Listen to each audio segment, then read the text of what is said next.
Good evening. I'd like to call the Planning and Zoning Commission meeting to order at this time. Let us please stand for the Pledge of Allegiance.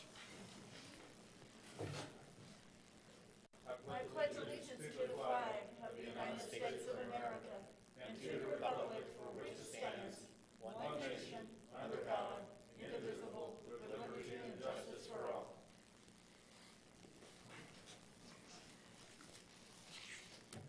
Next, we'll have the roll call.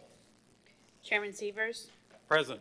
Vice Chairman Spidell, Present. Secretary Richardson, Present. Member Grant, Present. Member Rice, Here. Member Parrish, Member Porter, Here.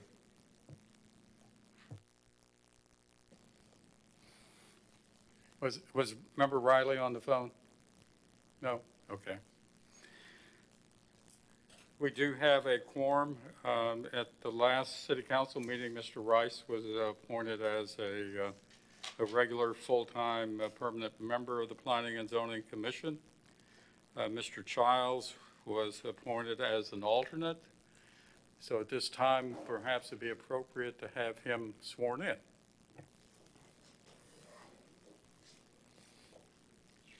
Thank you, Mr. Chairman. I'm going to just do this from my seat over here due to social distancing. I'd like to welcome the new alternate member Childs up to the podium. And if you would please press the button on the microphone on the right. There you go. And stand close to the microphone so it can be heard and repeat after me. I state your name, I, Christopher Childs, do solemnly swear do solemnly swear that I will support, that I will support, protect, and defend protect, and defend the Constitution the Constitution and government and government of the United States of the United States and state of Florida and state of Florida against all enemies, against all enemies, domestic or foreign, domestic or foreign, and that I will bear and that I will bear true faith, true faith, loyalty, and allegiance loyalty, and allegiance to the same, to the same, and that I am entitled and that I am entitled to hold office to hold office under the Constitution, under the Constitution, that I will faithfully perform that I will faithfully perform all of the duties all of the duties of the Planning and Zoning Commission of the Planning and Zoning Commission of the City of Titusville, of the City of Titusville, on which I am about to enter, on which I'm about to enter. so help me God. So help me God. And thank you, congratulations, you are now officially an alternate member of the Planning and Zoning Commission. You may resume your seat and participate in the meeting. Congratulations, Mr. Childs. Welcome you. Since we are missing one regular member, Mr. Childs, I'm going to designate you to fill in that position so you can fully participate by asking questions of anyone and everyone and vote when the item comes before us. All right, thank you. So, and if we could now at this time read the notice as far as the process procedure for this meeting. Yes, sir. In order to help prevent the spread of the coronavirus and to comply with all local, state, and federal laws and guidelines regarding social distancing rules, designated seating shall be provided for the public at the Planning and Zoning Commission and other city board meetings. Individual speakers shall, when directed to do so, be given the opportunity to speak on agenda items during the meetings in accordance with the City of Titusville policies and resolution number 36-2020. No tripods, easels, props, or other demonstrative aids shall be brought into public meetings of Planning and Zoning Commission and city boards.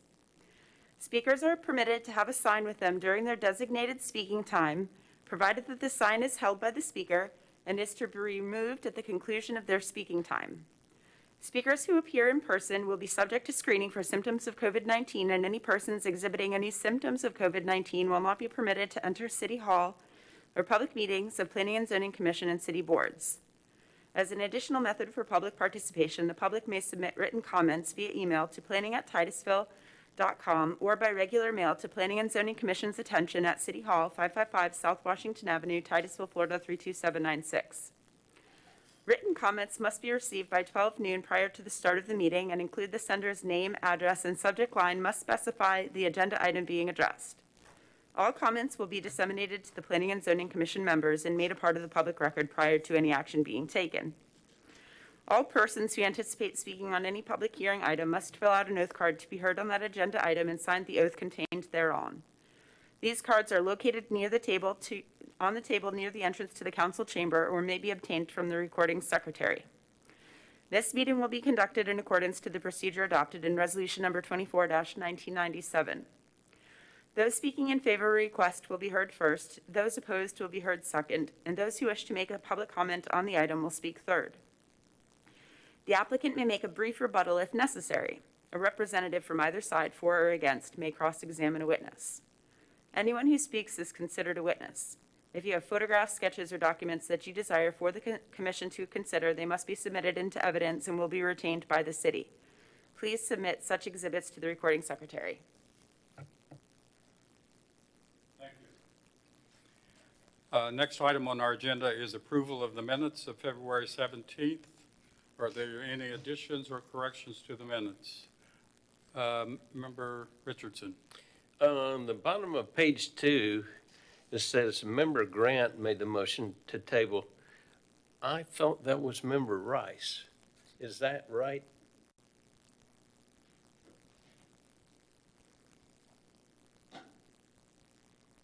Y'all are staring at each other. Well, I do remember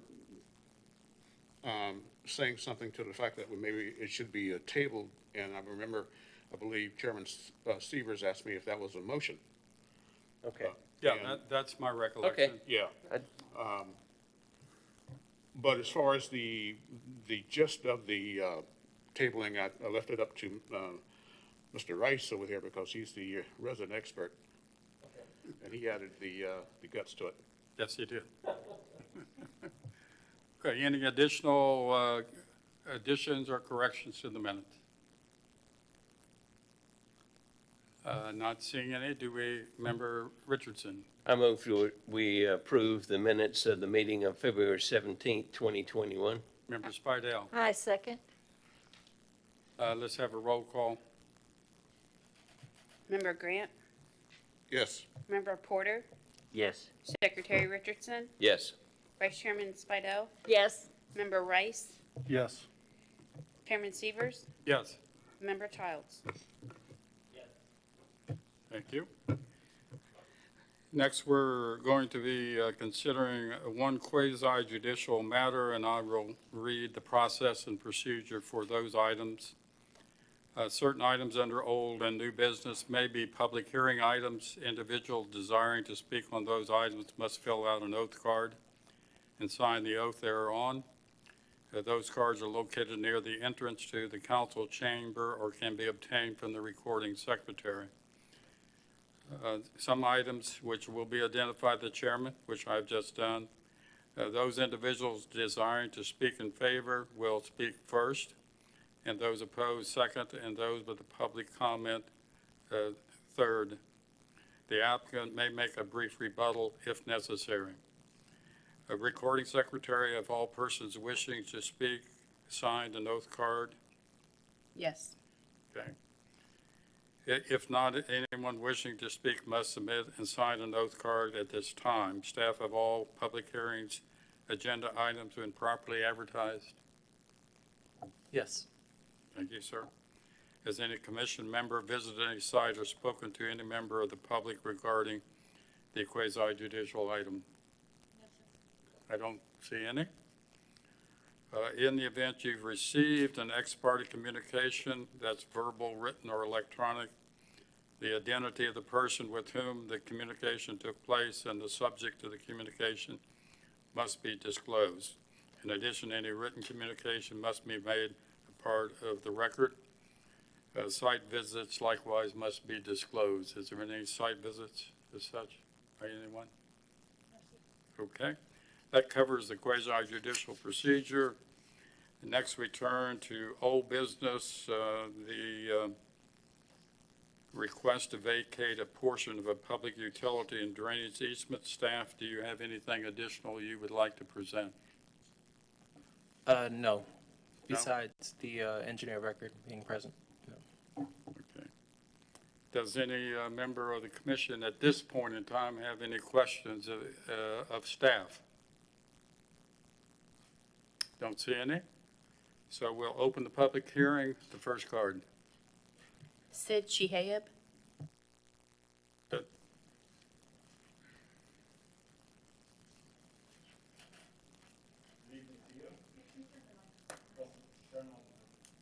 Yes, thank you. This doesn't move. My name is Sid Shihayab. I'm with Consulting Civil Engineers, and I'm here on behalf of Mr. Patel. He's with us in the back. My address is 3650 Bobby Lane. This is I'm here to answer any questions that you may have. I think it was pulled from the agenda last time. And this is a simple matter, like we have an existing system that hasn't been maintained in the past, and what we did is we created a plan that would offset any impact to the stormwater. And what I want to point out to you is a couple of things. One is there is the stairway that was shown on your plan on a cross-section that has been taken out. And that's now it's on page 32, I think, of your plan, of your agenda. One thing I want to tell you that the required stormwater volume for the whole subdivision, this was done back in 1987.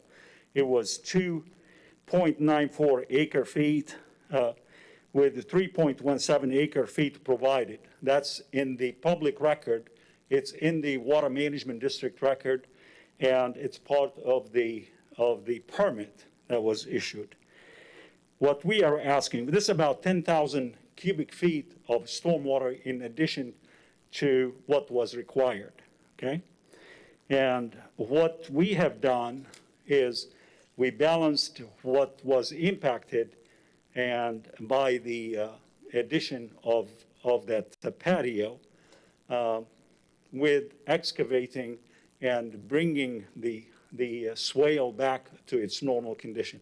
And we're talking about 600 cubic feet. 600 cubic feet, okay? Not that many, but 600. So the impact is really balanced with any improvement that our client did. And we had that provided to the city engineer. The city engineer reviewed it, and Water Management District reviewed it, and everybody was in concurrence. And I'm here to answer any question you may have. Member Rice, you have a question? Sid, hopefully we can clear this up real quick. I looked at your calculation. I had no problem with your calculations whatsoever because I saw the offset. The problem was with one of the diagrams, and that's what we all got hung up on. Chairman Severs pointed out that in the diagram on page 32 that you mentioned, okay, it says existing pond bottom and then permitted pond bottom and then proposed slope. And what we got hung up on was that the existing pond bottom has been filled in over time versus permitted.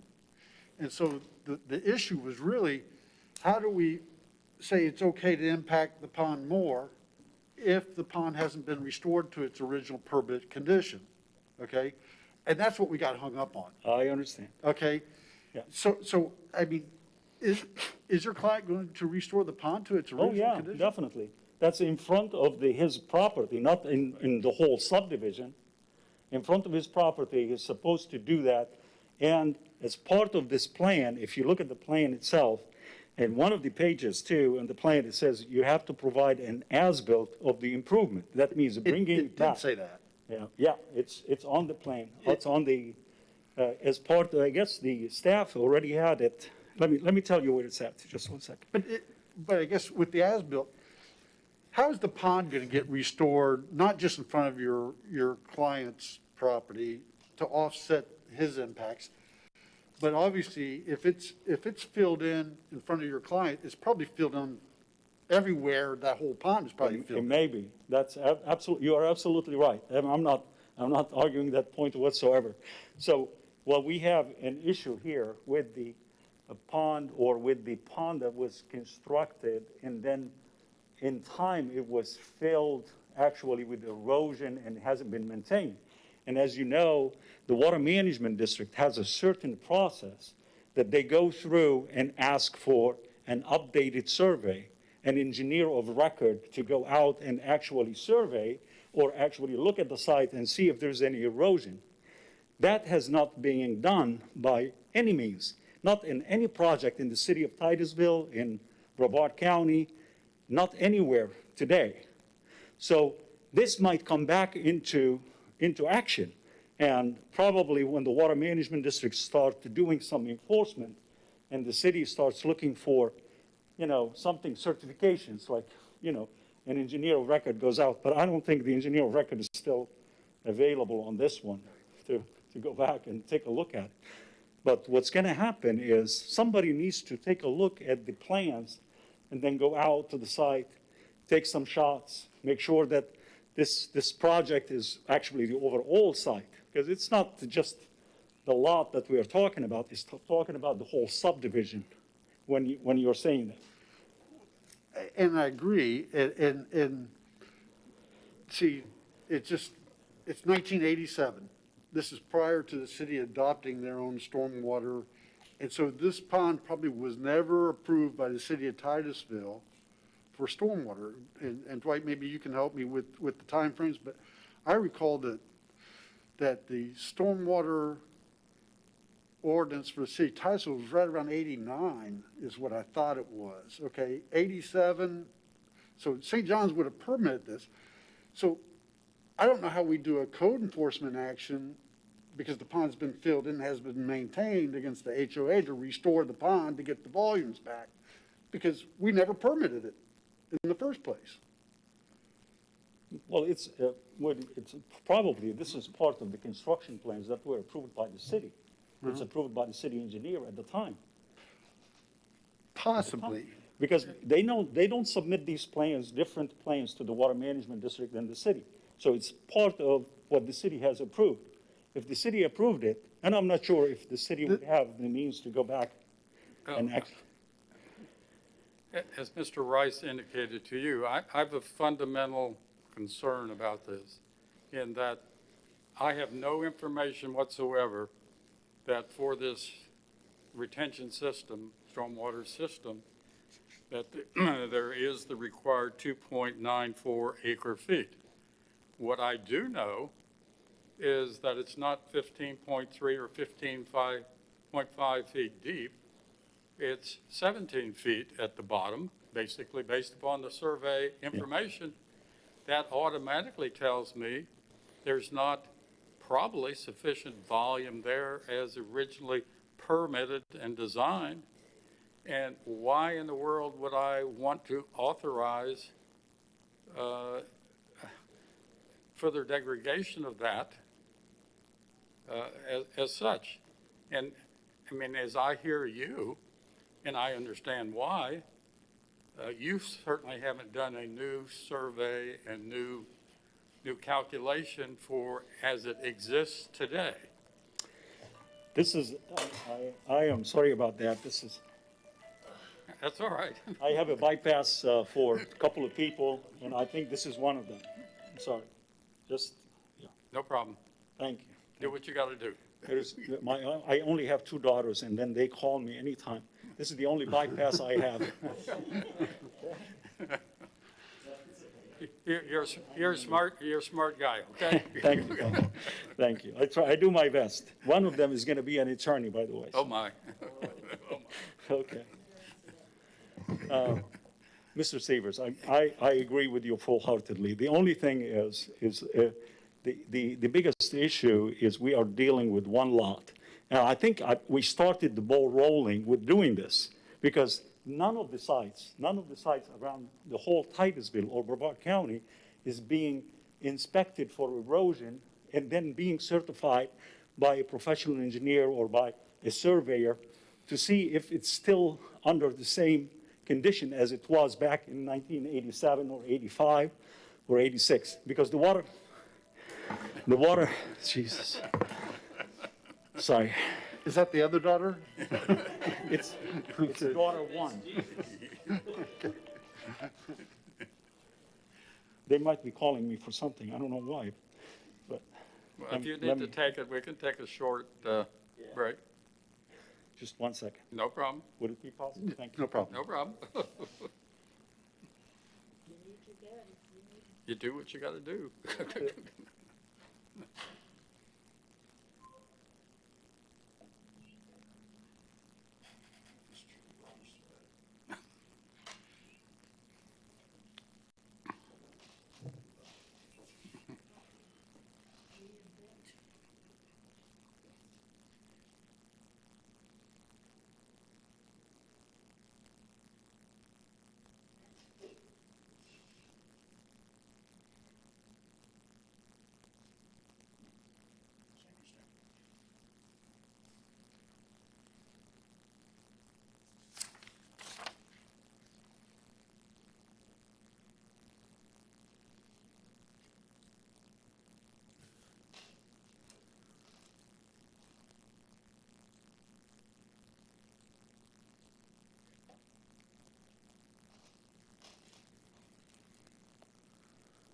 While he's Yes. out, could I ask staff a question? Sure. Okay. Staff, do you know if the HOA out here is still in existence? No, I do not. Okay. Yes, I believe it is, due to the code enforcement activity that involved HOA representation that occurred a couple of years ago. I would imagine that it's still in existence if it was about 3 years ago, but I can't verify that it is today. Okay. Do we know if we Well, have any was- existing plans from when it was permitted in 1987? Any record of that? I know that Brad said he was going to look for it, but I don't know whether he was able to pull that or find it from archives. I don't have that answer. So, Naviel? so we were able to do some research, but we're not able to come up with any records for the as-built Okay. drawings. While you were out, I just asked staff if they had any records of the permitting in 1987 that the city approved, and they couldn't find any records. Well, I have that, the construction plans in my office. Do you? I Okay. pulled them from the Water Management District because they keep a record of it on their system. Okay?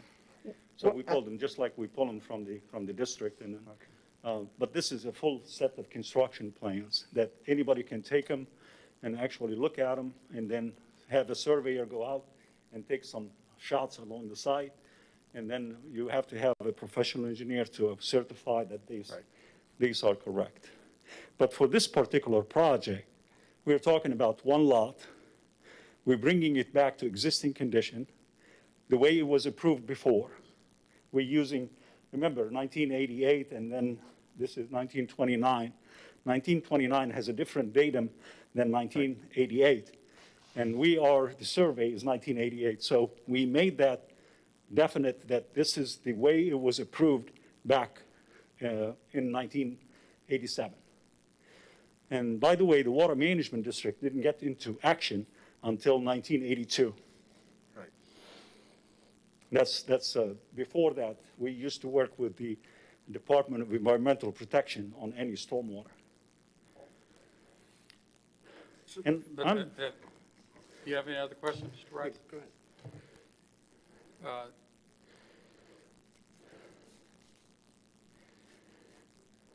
Part of my problem is, as I understand it, this arose through a code enforcement action. Someone illegally filled and built a slab. And if we approve this, then my view is anyone other along there similarly situated should be allowed to do exactly the same thing if they want to.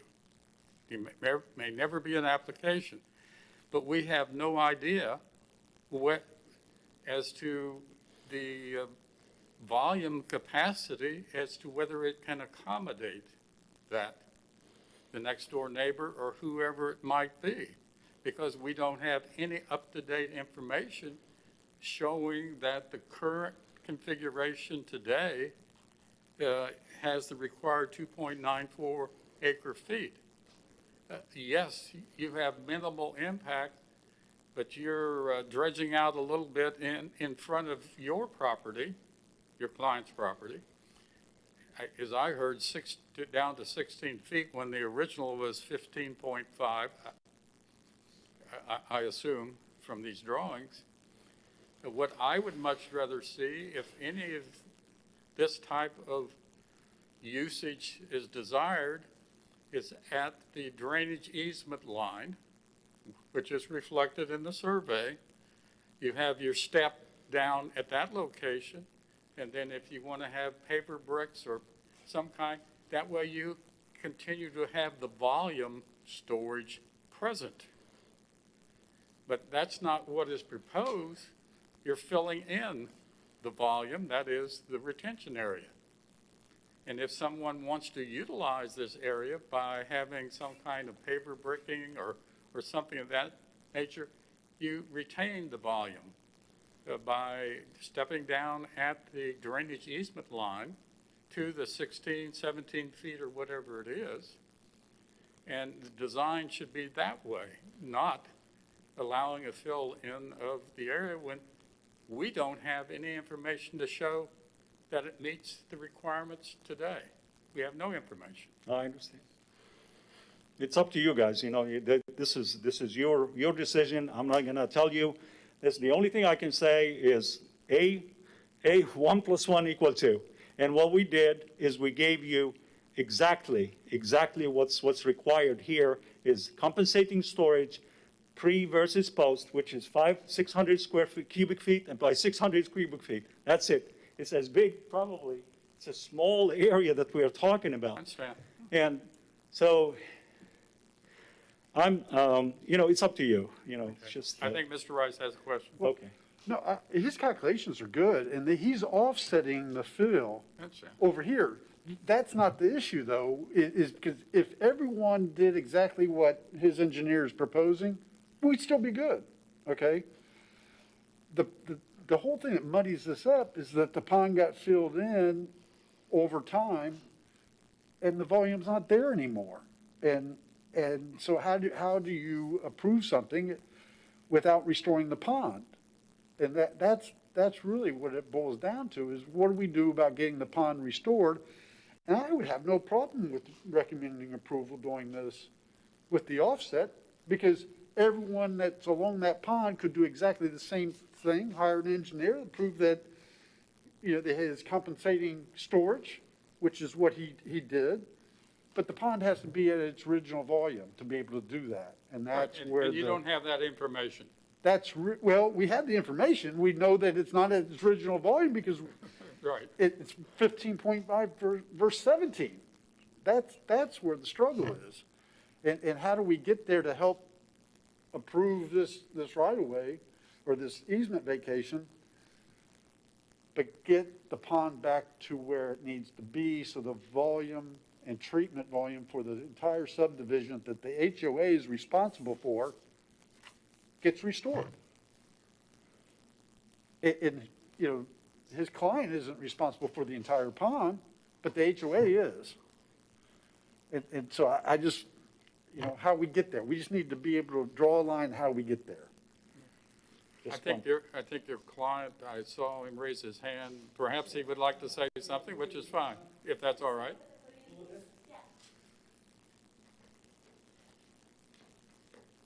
Good evening. When I was pouring concrete by myself, I didn't know at that time that the permit was required. So I was giving my father a promise that what you want on Father's Day. So he asked me, I don't want new car, just make me patio, because we don't live in the AC in India, so we can stay in outside in the sun. So I was pouring the concrete, and the HOA president says, you need the permit, but everything is good. We don't have we don't have any problems. So I came to city, and they says you have to go with the St. John, and engineer need to check that everything is good. So then the HOA president write me the letter that none of the members has any issue to vacate or whatever you're doing. If his engineer is happy, then we don't have any problems. And the HOA president write me this one too. Is that a letter from the HOA? President, yes. Okay, you might want to enter it in the record if it, do you have that a part of the record? Too. But I can give. Yeah. And I have like all members later too, like there is 9 members in HOA. And this is, we are fine with, you can make your father pay to you, that's fine, but make sure you follow the engineer. That's all they have issue. So that's why I hired the engineers and follow with the engineers. Okay, anything else you'd like to add? No, that's it, thank you. Any questions for this gentleman, Mr. Patel? Thank you. I'd like to say something about this. I think this is the first step in getting this subdivision, into action, into like doing something to bring it back to its original shape. And if we do this, you see, the idea, I mean, he's been working on this for about 4 or 5 months. I don't think anybody is going to come in and say, hey, I want to take another easement. They have to know, they know that it's going to take a tremendous amount of time to go through and do what he did. He was doing it for his dad, and then he got caught in doing something, and then he tried to correct it. Now, we corrected it for him by doing what we did. Now, if somebody else comes in, it's going to take lots of time to actually go through the process, and I don't think they will go through the process to do it. But what would be very good is to get, some kind of a, not enforcement action, but some kind of a, inspection schedule to take place. And that should be done. It used to be done every 2 years. It's supposed to be done every 2 years. It's part of the permit. If you look at every water management district, I think it's 2 years. What do you think? It was 2 years or something? Yeah, something like that. So there's periodically they have to do it in a big subdivision. Even small ponds too, so. But for this one, I think we went the length to get the pre versus post. Actually, we didn't do actually pre versus post. We went back all the way back to the original plans, and we recreated that swale right in front of the lot in order to make it work. Recreated the actual existing retention pond. We didn't go to the next door or on both sides, but we did it right in front of our lot. And we got it approved by the Water Management District. We went back and forth with the Water Management District, and they approved it too. The city approved it, city staff approved it. And if there's any, I think we already gave you the permit from the district. Right, we have the St. John's Water Management District permit. Anything else, sir? No, sir. No. Any further questions for the engineer? Member Spidell? Well, I'm concerned, the original concrete pad was not permitted, correct? I'm sorry? The original concrete pad was not permitted. No, ma'am. No, Okay. ma'am. And that's what started all this. Yes.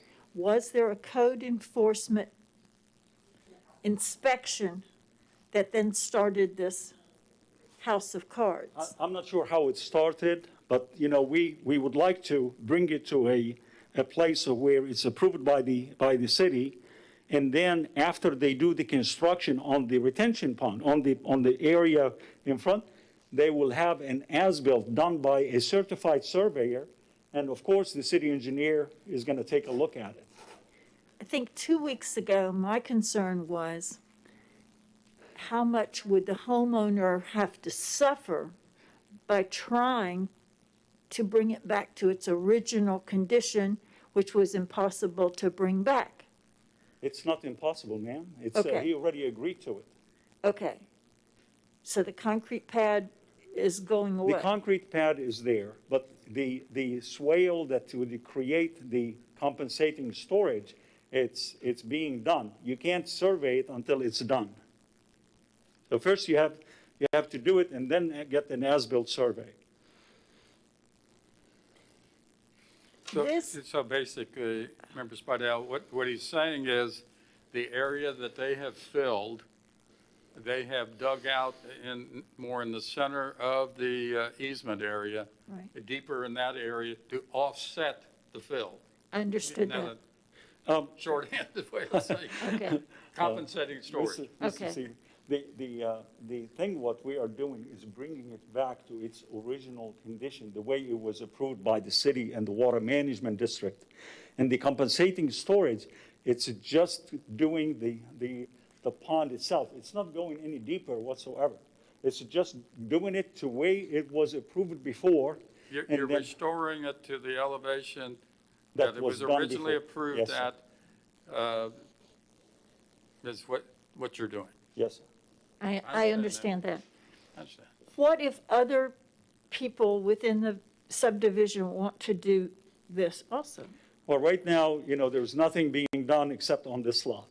The other people, the rest of the subdivision, there might be some action that has to be taken in order for certification, just like a question comes up from the city or the water management district and ask the homeowners association to comply with the permit. Once they comply with the permit, they have to do some work in the field and then send a report to the district saying, yes, this site, it's filled and we're gonna clean it up. But the filling is, this site particularly is very, very sandy. I'm not sure if you're familiar with it, but there is no problems today. Now, somebody can come in like engineering firm that come in and say, okay, we're gonna redesign this. We're gonna prove to you that the existing system works. And then permit it again through the district and permit it through the city. If it goes through, then they don't have to do anything. But on the other hand, if they want to bring it back to existing condition, then to the condition that was approved before, they have to do it with surveying the whole site. They can't just do it one at a time.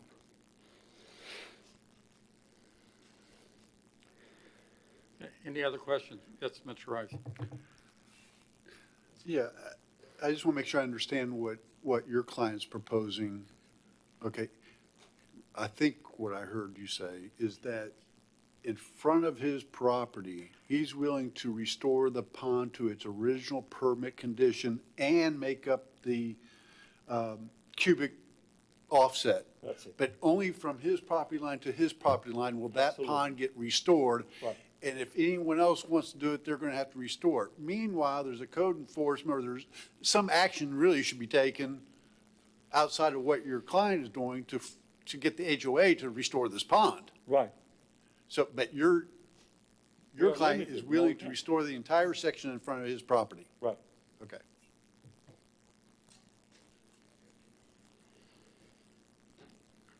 Any other questions? I don't see any. Thank you, sir. Thank you, thank you. Sorry for the interrupt. It's okay. It's okay. Any other cards? No, sir. All right, comes back to the commission for discussions and/or motions. Member Rice. Okay. Can I ask you quick, when I light my thing up, does it light up there for you? Yes. Okay, so I don't have to raise my hand. Okay. All right, I wasn't sure sitting down here if it did that or not. Okay. I don't always see it. I think there's two separate issues here. And the issues of one is trying to do the right thing and offset the pond, but yet he's not really totally responsible for the entire pond, okay? But the HOA is. So I'm going to make a motion. I'm going to make a motion that we approve the right-of-way vacation as proposed, providing he restores the pond from his property line to property line to the original permit condition and the equal compensating storage to offset his fill. And then we're going to have to take other action outside of that to get the HOA to restore the rest of the pond. But it really doesn't affect him at this point. He's done the right thing. He's restored everything in his property that segues his property and offset his fill activity that's only going from his property line to his property line. So that's the motion. Okay, Member Spidell, you're next. We don't have the purview to cite HOA or even ask them to include that in a condition. We're not, we don't have that authority. Am I correct, Attorney? You're, Am I correct? Yes? Okay. So that part of the condition let can't. me ask Member Rice, was that your motion?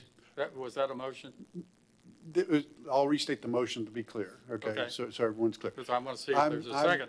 Okay, I move for approval of the right-of-way, of the right-of-way vacation, providing the client, with the condition, not providing, with the condition that the client restore the pond in front of his property from property line to property line to the original pond bottom and the additional compensating storage that he's proposing to offset his fill. Second. I can second that.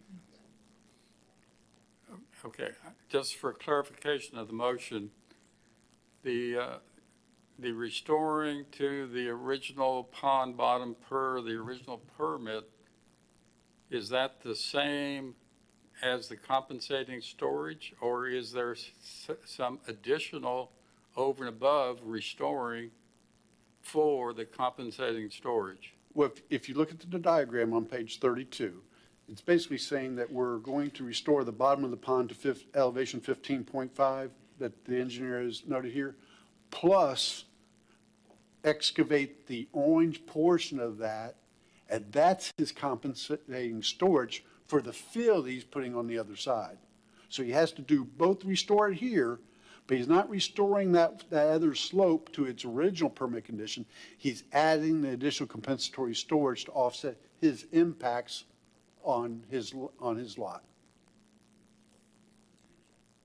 I don't know if I'm saying it clear enough. I think Member Grant has a question. Go ahead, Member Grant.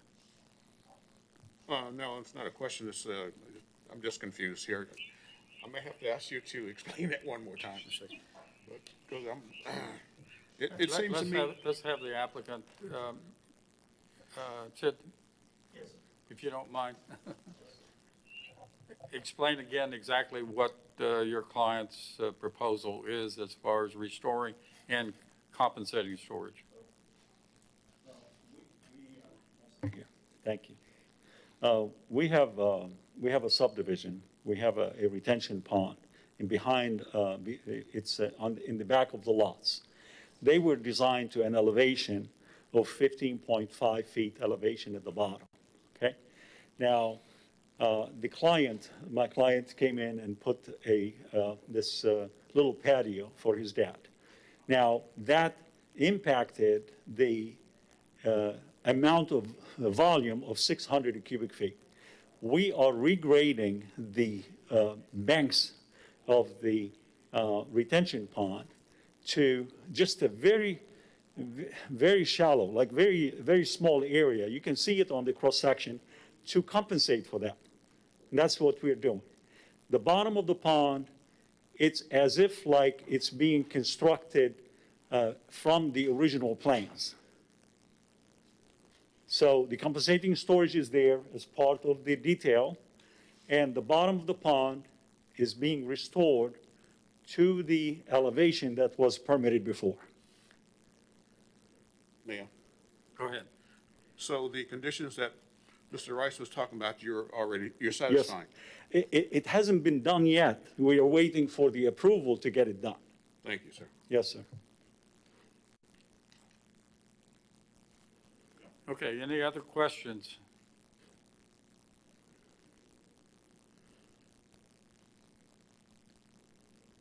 Not hearing any? Thank you, sir. Any other questions, comments by the commission? Roll call on Member Rice's motion. I'd second it. I did. You did second, yeah. Member Richardson, your light's on. I just turned it on so I could speak. Vote. Oh, okay. Yes, go ahead. Secretary Richardson, Yes. Member Porter, Yes. Member Childs, Yes. Member Grant, Yes. Member Rice, Yes. Vice Chairman Spidel, Yes. Chairman Severs. Yes, reluctantly.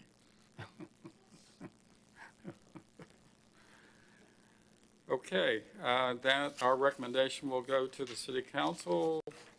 The next item of business, as I find the agenda. Chairman Severs? Yes. If I may, I believe, Member Rice, in that motion, you actually said right-of-way and not easement vacation? It's easement. We're vacating an easement, so. Okay. Just for the record. Okay, any further clarification? No. Okay. Our recommendation will go to the city council. Thank you very much. Yes, sir. The next item under new business is amendment to bylaws.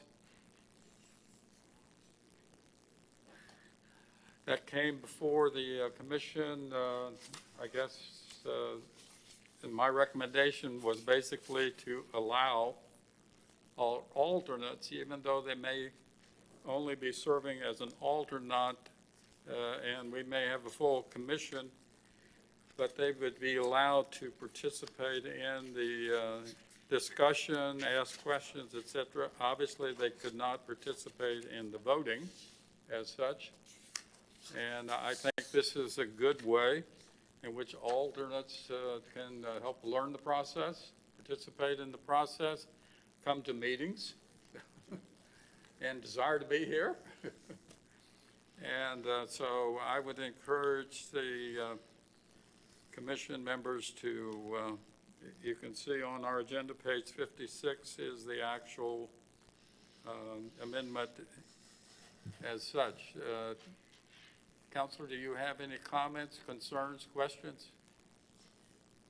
I made a couple of minor grammatical changes to the words as submitted from the last meeting and copied basically the words that you had presented.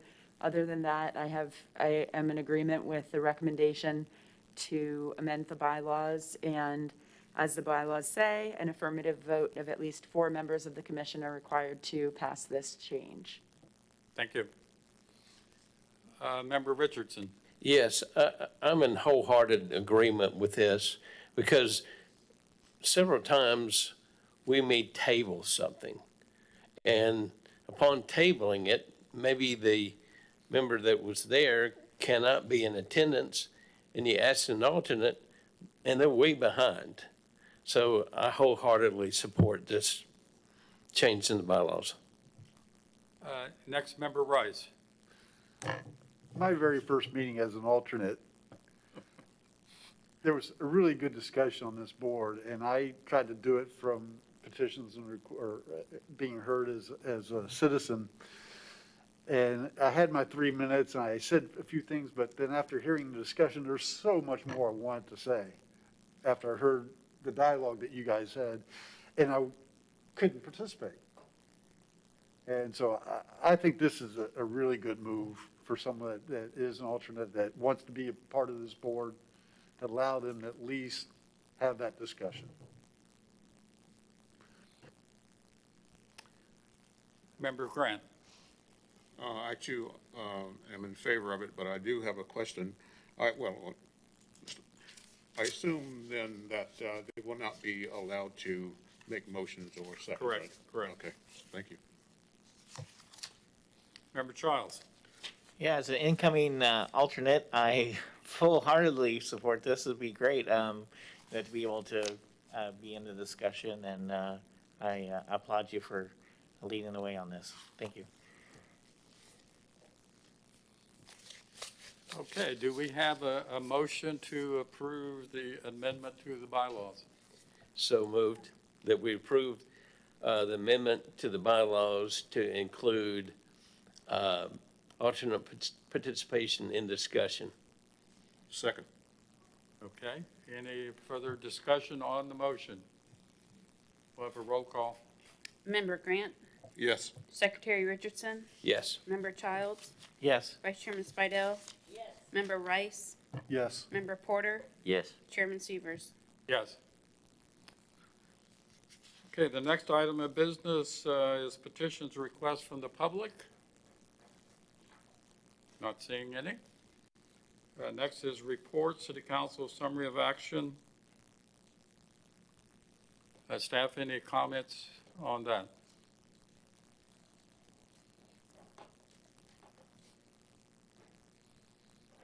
No, I don't have any. Okay. Any questions by members of the commission about the summary of action? Not seeing any. Next item, city staff. Have nothing. Nothing? Okay. Any questions for city staff? I did note that I did receive a copy of the draft tree ordinance. And do we know the advertising schedule as of yet? I haven't been asked for that, I haven't been given that schedule, and I've been given the ordinance, and we haven't gone that far as approving the title for advertising. We haven't had any legal meetings to determine if any changes need to be made to the ordinance yet. Okay. City attorney? I saw many of you recently at the Saturday community meeting. Thank you all for appearing. So at this point, my next update to you is that the city council special meeting will next be held on March 11th in follow-up to that community meeting. The meeting is a strategic planning and budget workshop that's held annually regarding that workshop that you all attended. So if you wanted to see how council discusses the workshop, then that would be the opportunity, March 11th at 5:30 p.m., City Council Chambers. Well, thank you for the update. I have a question, Yes, sir. Chelsea. We were never notified of that meeting, nor was TEC. It wasn't announced at any of our meetings. The only way we saw it was I pulled up the council's agenda, and I said, that's strange, it's a weekend. And it said in bold print, several or more than one member of P&Z and TEC may be in attendance. We've got to have the staff or somebody notify us of those meetings when we should be there. I heard you say that on Saturday. That's why I Yeah. made a point to let you know about the upcoming city council meeting. It must have been an oversight that was not intentional to not tell any of the commissions. Obviously, the information's on the website, and we are glad you were able to attend.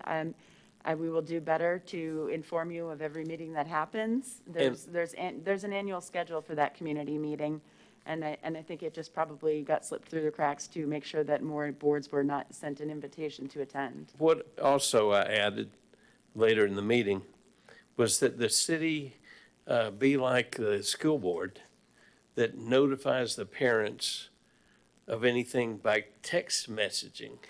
So, That was one of the comments that was taken and written down, and I think that would So- be a new process that we would be incorporating, and your recommendation. let me finish. So that might be a way we can let Lori know if we get a text message to remind us of this meeting, that we're going to be in attendance or can't be at the meeting. But just a simple text message, respond to her that way. And since the school board does it, we might as well do it too.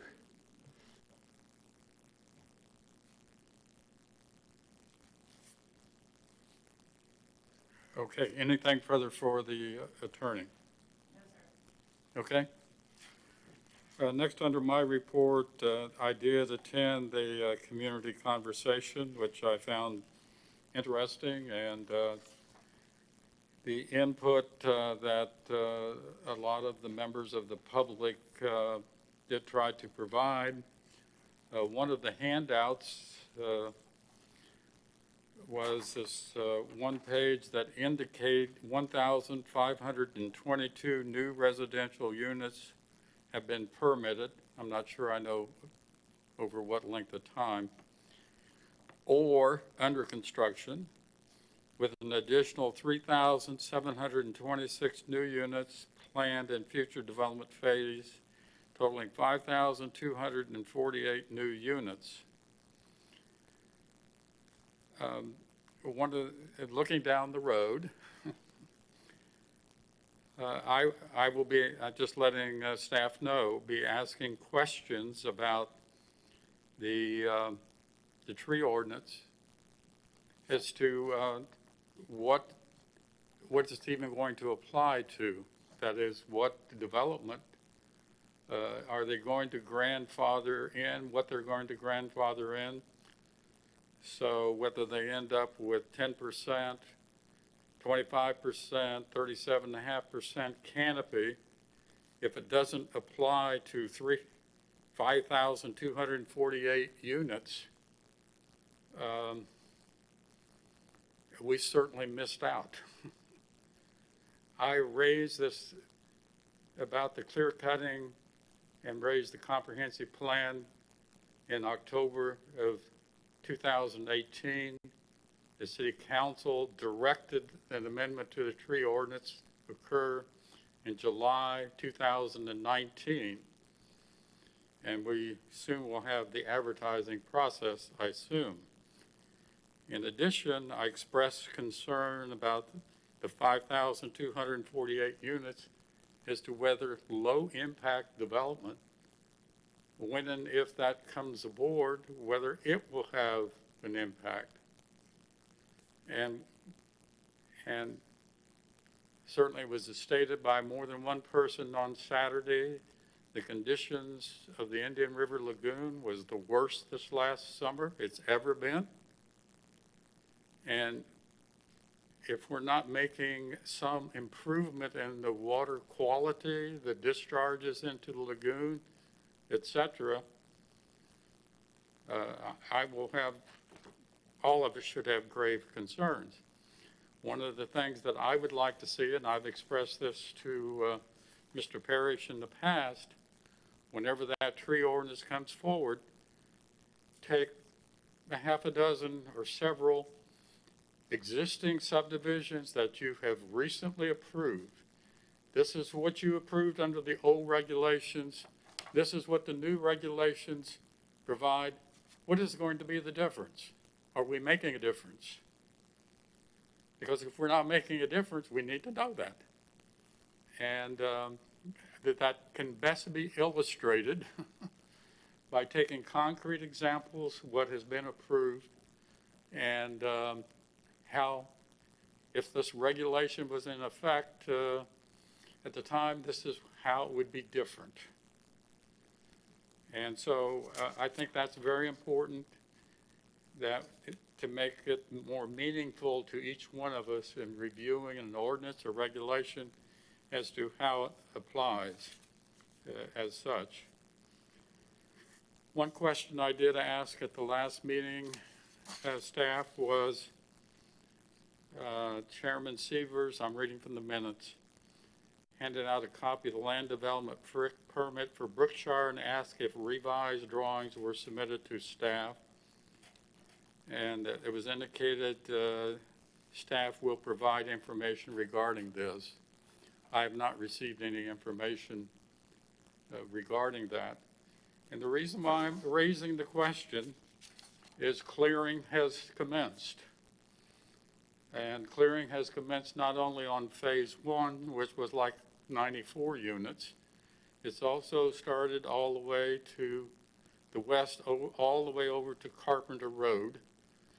And I learned today that a phase 2 permit was issued in February for phase 2.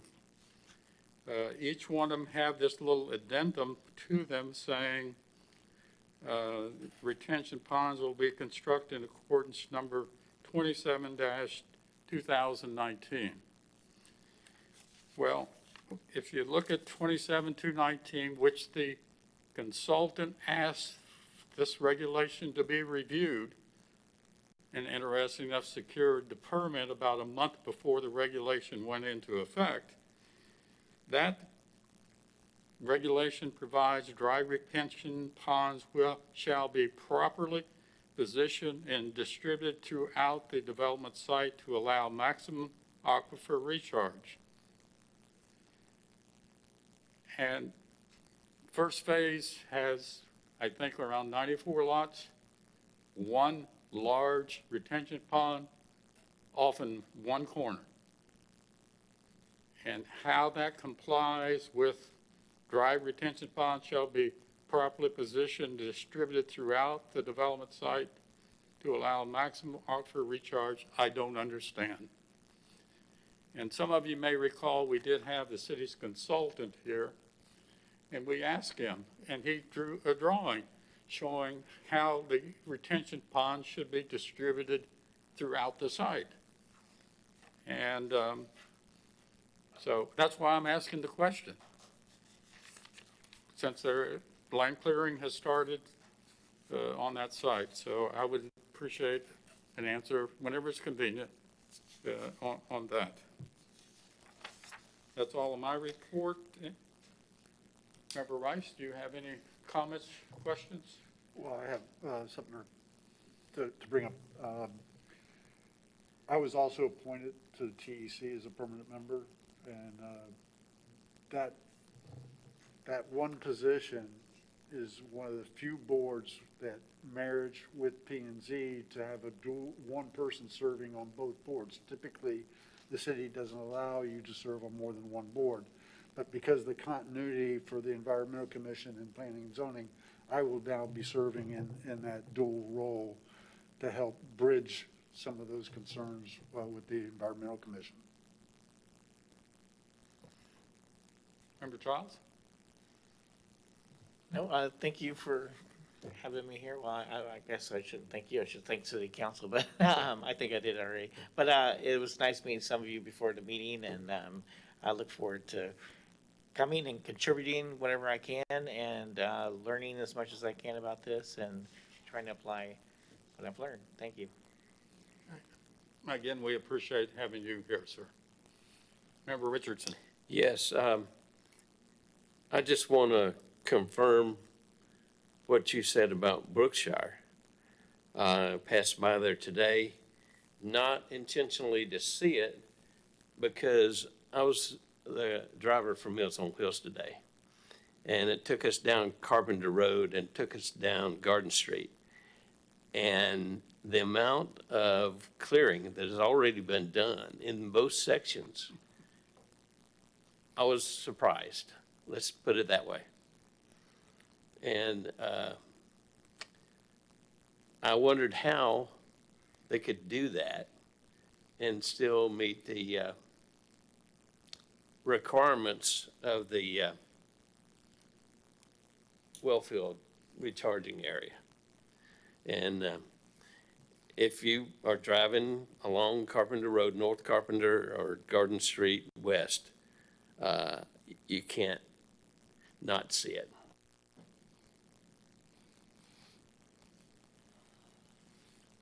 Anything else, sir? Member Spidell? No, I'm good. You're good.